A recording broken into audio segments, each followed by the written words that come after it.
I don't know how the Heat did it. I don't know how, but they're cheating. Adam Silver, I come to you as a humble man, as a fan of the NBA. Please investigate the Miami Heat for highway robbery. What the hell is going on? I have no idea.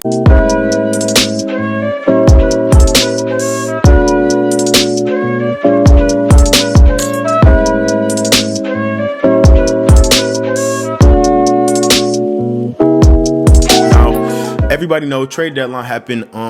I was at work the whole day, so I really couldn't cover every trade that I wanted to cover, but I'm gonna cover the one that doesn't really make sense to me and how he got him. Obviously, the Miami Heat traded for Victor Oladipo, and when you think that, your first thing that comes to your mind is, okay, they got rid of either Duncan Robinson, a valuable asset, or Tyler Herro, a valuable asset. I think Tyler Herro will fit well with the Rockets. You know what I'm saying? They're on the plan of tanking, being a young team, and Tyler Herro is a young player. So how the fuck did they keep Tyler Herro and Duncan Robinson? Pat Riley has a deal with the Mafia. Nah, but in all seriousness, the way Pat Riley works is amazing. It's very inspiring how he orchestrates these trades. It's very underrated for the Heat.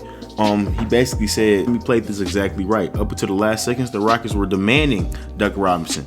Heat waited, and Houston knew that they lose Oladipo for nothing. Big win for Pat Riley. So it does make sense. If you wait till the last minute, they would have lost Oladipo for literally nothing. So you might as well get something back. Avery Bradley, Kelly Olynyk, and some picks. I don't know which picks. Them picks do not matter because they didn't give up Duncan Robinson. The title of this video is how the Heat or something like that can win the championship, win chip, be contenders, because they were contenders last year, but I think they're even better this year. Victor Oladipo is a perfect fit. Victor Oladipo is 6'4", 6'5", guard who can jump, who can shoot. He has an in-between game. He can play make. He can shot create. He can really do it all. He's a Swiss Army knife in this league. I think the thing that separates him from everybody else is his defense. He's very quick on his feet. On defense, he pokes the ball loose. He gets blocked shots. He hustles back on defense. He does everything. He talks every single thing. That's perfect for the Heat culture. When you think about the Heat, you think about Jimmy Butler carrying the load on offense. If you really see, Jimmy Butler is kind of the de facto point guard on the team, especially in crunch time. He racks up a lot of assists, a lot of rebounds, a lot of passing to open teammates, because when he drives, Duncan Robinson, Tyler Herro, and I think that's a lot on Jimmy's plate. If you saw at the last year of the finals when Jimmy was doing it all, 40-point triple doubles, that man was tired. That man wanted help. He was pleading for it, and it wasn't Bam's fault because Bam can't handle the ball. You need somebody else who can handle the ball. Victor doesn't really have to be a scorer. He just has to put guys in the right position to score and spots in the sets. And I think Victor can do that. Victor can be the de facto PG just like Jimmy is, especially when Goran Dragic is getting up there and help. When it's crunch time in the playoffs, you need the ball in your best player's hands or even your second best player's hands. And I think Victor Oladipo fills the holes that Miami needed. He brings a little flash, a bit of finesse, a bit of creativity to the Miami Heat's offense. It really was Jimmy Butler or Duncan Robinson coming off a down screen or pick and roll. And rolling man is Bam Adebayo. I also think that Tyler Herro and Duncan Robinson, who have been struggling, who I thought that was going to get dealt, either one of them by the trade deadline, are going to improve, because the trade deadline news does a lot on a young player, and once that's gone, you good. So I expect them to shoot even better. So if you have Duncan Robinson, Tyler Herro, at least shooting wise from last year, with Victor Oladipo, with Jimmy Butler, with a better Bam Adebayo, the Heat are very fucking dangerous. You got Trevor Ariza as well. Trevor Ariza is another wing defender, and as you know, wing defenders are the most important asset on a defense. I don't care about no rim protecting big men. I don't care. I care about the Paul Georges, the Kawhi Leonards, the KDs, the LeBron James, the Brandon Ingrams, the Jason Tatums, the Jaylen Browns, the wings that's in the playoffs that's gonna dominate. You need Trevor Ariza. And if you know, Trevor Ariza did a great job on KD in the past. You know what I'm saying? Trevor Ariza is also a long guy. Pause.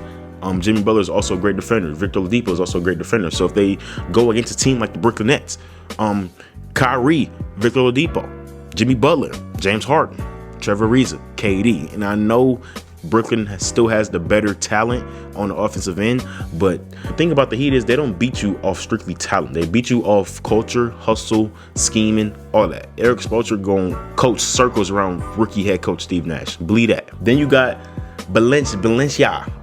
I don't know his name. You know what I'm talking about. I'm not even gonna try to do it, bro. I'm looking stupid. But this guy can shoot the ball. Kelly Olynyk could shoot the ball as well, but he couldn't shoot it this year. And the Heat, the main thing that was great for them was the 3-point shooting. When you have a lot of stagnation, is that a word? Stagnation, when you be staggered a lot and no movement on the ball or off the ball, 3-point shooting can open up everything for that team, and that's what it did. So Blecia, whatever his name is, hopefully he can be a better version of Kelly Olynyk. Hopefully he can play like 15-20 minutes, maybe that in the playoffs to, you know what I'm saying, stretch the floor for drivers like Victor Oladipo and Jimmy Butler and even Bam Adebayo. But I don't expect him to play in certain series. Like, I don't expect him to play against the 76ers because Embiid is gonna literally have his way with him. He might make his family not make money anymore playing basketball because that's how bad it's going to be. He's going to get released in the offseason. He's going to play basketball in France. Potential starting lineup for the Miami Heat is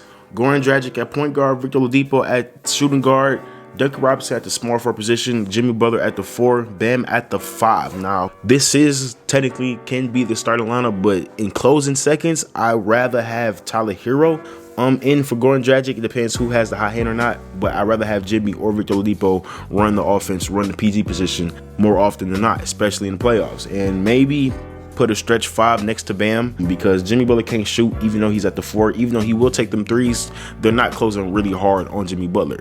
But I like this lineup. The defense seems good besides the 2 white boys out here. Goran Dragic's defense is not that bad, but Duncan Robinson, I would probably cross Duncan Robinson over with my left hand. I like this team. This team doesn't really have any weaknesses. It's really hard to hate the Heat because Pat Riley is a former Laker. And nobody hates Jimmy, nobody hates Bam, nobody hates Goran Dragic. Nobody hates nobody on the Heat, so it's really hard to hate on them. And their jerseys so cold, it's really hard to hate on a team with jerseys that fire. But Lakers in 6, I don't care. We beat them once, we're gonna beat them again. LeBron, AD, that's all I'm gonna say. You know what I'm saying? This is not a Laker video, this is a Heat video. So all y'all Heat fans watching, y'all said I was hating on Tyler Herro in my last video. I think Tyler Herro is balling right now. Yeah, man, this team has no weaknesses. They just have to know their strengths better when the playoffs start, and hopefully they be all right. And I think they can come out the East again. Even though it's harder path, they might have fans in the stadium. Bucks, Nets, Sixers, that's really it. That's the only teams that's in the Heat's way, because they have technically 3 potential all-stars on that team and a lot of good role players with a lot of depth, wing depth, big man depth, everything. But that'll be all for this video, but make sure you like and subscribe, and I'll be doing daily videos. This is my 4th day in a row doing a daily video. I think my record is like 7 or like 6. But yeah, man, I'm out, man. Peace.